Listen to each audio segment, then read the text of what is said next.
sitting at a desk or lounging on the couch.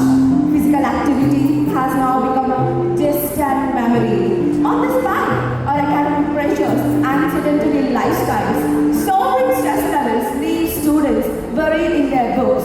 Time once spent on physical activity is now devoted to endless scrolling and texting. Gone is the dopamine rush and endorphin high that is achieved while engaging in physical activity. 4 in every 5 adolescents do not experience the physical, social, and mental benefits of regular physical activity. Globally, girls are more inactive than boys, with 85% of girls and 78% of the boys failing to hit the daily exercise target. This level of physical inactivity not only increases the risk of health consequences, but also takes a toll on cognitive functions. Physical activity and cognition are thought to be traditionally independent, but they are interlinked. Studies showing contemporary image techniques have shown increased blood supply to the brain. Due to increased blood supply to the brain, there is increase in nutrition and oxygen supply, which leads to increase in brain-derived neurotropic factor, insulin like growth factor 1 and growth hormone concentration in the brain. These factors will activate signaling pathways, which will selectively increase angiogenesis, synaptogenesis, and synaptic plasticity. This is the potential basis on how physical activity will improve cognition.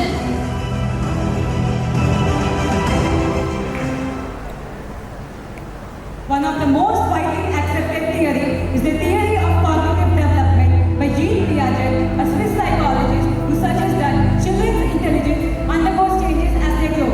As the adolescents enter Piaget's formal operational stage, this transition brings about a profound change in cognitive abilities characterized by abstract thinking, critical thinking, hypothetical reasoning, and delayed recall. Our study focuses on adolescents as they begin to grasp complex concepts, explore multiple perspectives, approach problems systematically, and become more aware of their surroundings, contributing to their overall cognitive flexibility. Other studies included extreme age groups, the elderly, and the children. Not only that, previous studies were interventional studies, focusing on the acute effect of physical activity and not on the effect of habitual participation of physical activity. But our study doesn't stop there. We also confront the barriers that hinder their participation in physical activities.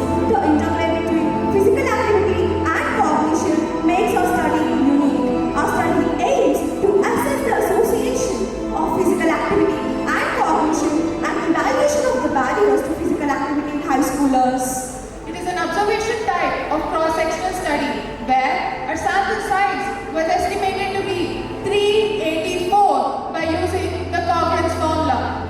The inclusion criteria were the participants aged between 13 to 17 years attending a school in Hyderabad who were apparently healthy and have provided a consent and assent form duly signed by the guardian and themselves respectively. Exclusion criteria included participants who were diagnosed with a cognition impairment and who had a medical condition that prevented them from engaging in physical activity. The participants who did not provide consent and assent forms were excluded. Before collection of data, the principals of selected schools in Hyderabad were approached and explained in detail the procedure of our study, following which the informed, consent forms and assent forms were handed up to the selected participants. Permission was requested from principals and coordinators of selected schools to conduct our study in an isolated classroom where one-on-one interaction was possible. Students were selected from class 9 to class 12, belonging to 7 different educational institutes where we conduct our study over a span of 4 days. Our study included a cognition test and 2 standardized questionnaires. The cognition test used was Montreal Cognitive Assessment, which assessed various cognitive functions: executive, naming, delayed memory and recall, attention, language, abstraction, and orientation. The first questionnaire, IPAQ, International Physical Activity Questionnaire, which was assessed to assess the physical activity levels of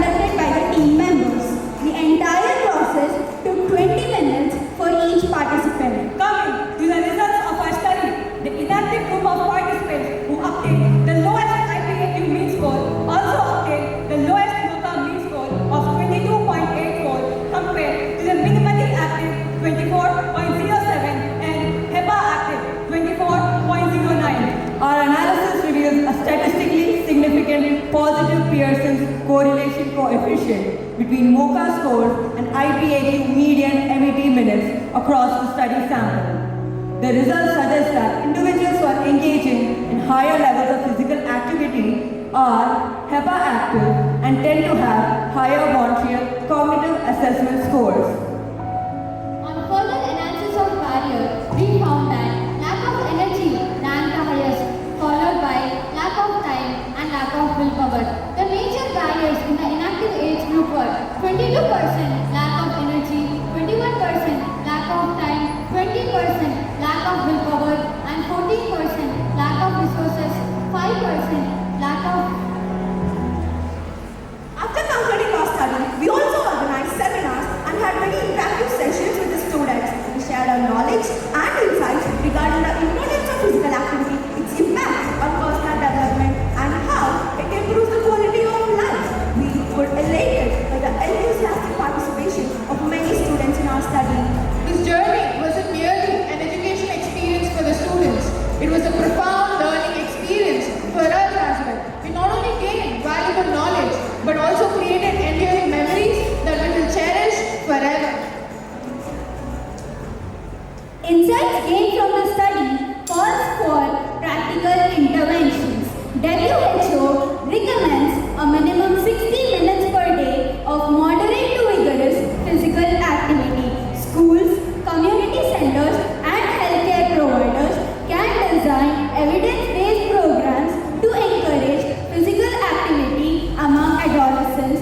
There should be an increase in the duration and frequency of sports periods in schools. Fit India movement, which was launched by the Honorable Prime Minister Narendra Modi ji in the year 2019, encourages people to remain healthy and fit by incorporating physical activity and sports as a part of their daily routine. Policy makers should encourage more of such initiatives and ensure that they are executed well. A child's growth encompasses far more than just academics. They have the ability to turn screen time into sweat time, replacing barriers with bridges into a healthier, more active future. Let's turn each barrier into opportunity. Each study into a chapter in the epic tale of human potential. Engaging in sports and physical activity of interest. And spending quality time with family and friends Let's shape a well-rounded individual. who can navigate life challenges with confidence and adaptability.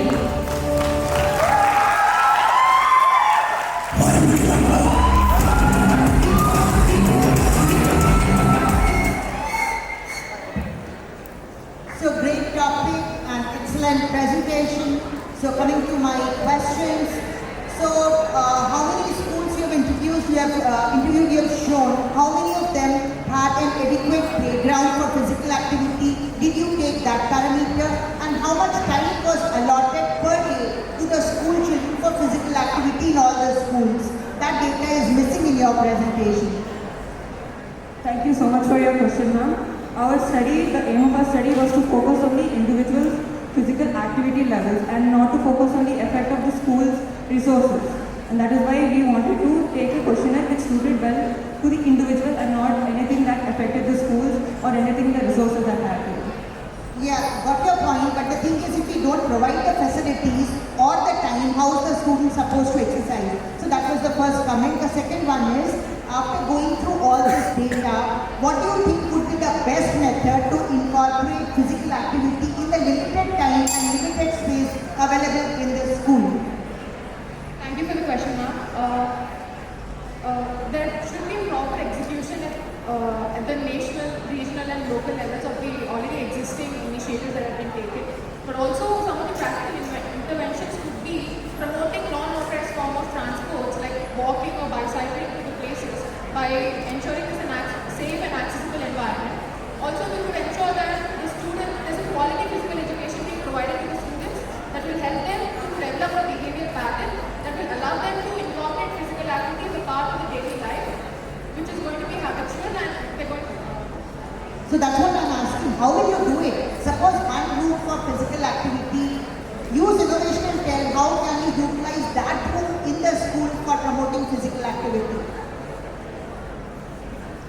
ma'am, for your question. So, social media nowadays is a good way to pique the interest of students. So, one thing that they can do is that they can create engaging content, and we can also collaborate with influencers to engage the more children into activities and physical activities. And also, one more thing is that we could create educational posts about the research and findings that we get about cognition and physical activity. So students are in gaming and all that. You can have a room for gaming which interests them, and 1 hour you have active gaming. So that can be one of the methods to involve the students, engage them and make them physically active. Anyhow, thank you and great job. Very well presented. Congratulations for the award. But I just have a few questions. In a class, you have, for example, let us imagine in a class, one person scores top rank, one person scores not that much, maybe failure marks. All students are exposed to same education. Some of them are doing very well, some of them are not doing very well. Then similarly here in this your study you have told those who are showing more physical activity, they are performing better on MOCA scores. Is it? Yes, ma'am. Then what confounding factors you have adjusted for? And the confounding factors of our study is that it did not include sleep, the number of hours of sleep that the student gets, and also their nutrition levels. Nutrition. Moreover, intelligence also in a class varies. Yes, ma'am. Even genetic factors. Maybe your generation you are very intelligent. I am not that intelligent. I carry different set of genes. You carry different set of genes. That is also confounding factor. Would you like to account for it? What is your comment? Sorry, ma'am, could you repeat your question? No, you are telling those who are having good physical activity, they are having good scores on MOCA. Is it? It may be quite possible that one child is not that intelligent. That's why scored less marks. Is the intelligence is a confounding factor. Yes, ma'am. The intelligence becomes a confounding factor in our study. Yeah, but did you take it into consideration? Sorry. Did you take it into consideration or not? Sorry, ma'am. Could you repeat? Did you consider it or not in your sample? No, ma'am. We did not consider it. We took a generalized population, and intelligence was one of the confounding factors in our study. Then it is a drawback. Sorry, ma'am. Could you repeat? It is a drawback of your study. Yes, ma'am. It is one of the drawbacks of our study. Yeah, okay. But otherwise, this is a very, the topic, the message that you are giving with your study is very relevant and very correct, accurate. Thank you, ma'am. A very good research topic, nicely executed. What were the limitations in your study? What were the problems you encountered when you gave that MOCA scale? Because that's not a simple scale, and many different individuals of your team have administered that. What were the problems or the limitations you faced during administration of that question? Sir, the problems of our study. Of the questionnaire, MOCA scale you have used, right? Yes, sir. What were the problems you faced when you, what were the limitations? Sir, this would include the confounding factors of our study again. Again, intelligence becomes a major factor, and also the schools and the socio-economic background of the student would contribute to their how they respond to the MOCA test score. So those all were not included in the MOCA test score, and it was an international cognition test first of all. So those were the drawbacks of the MOCA test score. Sir, I would like to add on for this. Another limitation is our study was conducted only in English. MOCA we could only translate, we could only perform in English because we are trained to perform the test in English. We have received certification from MOCA. So it would have been better if you would have incorporated maybe even one government school and people with this facility and Telugu translation all that. So varied population would have been a better way for you to give a representative sample. Okay? Nicely done, but small problem. Okay? I must congratulate you because it's a very difficult subject which is so relevant in today's world, and you made an attempt to do this, which itself is very commendable.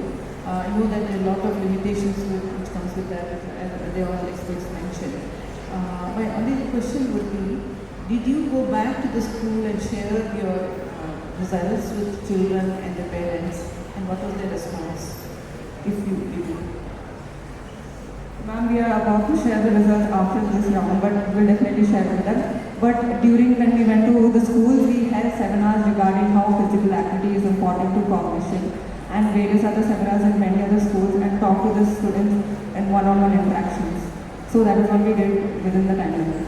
I would like to add on that, showing the positive results that we have obtained with parents in schools definitely would like them to know that there is some relation between physical activity and cognition. And if they do bring some changes in the kids' schedules or not overburden them with some academics, they can perform much better and that leads to the holistic development.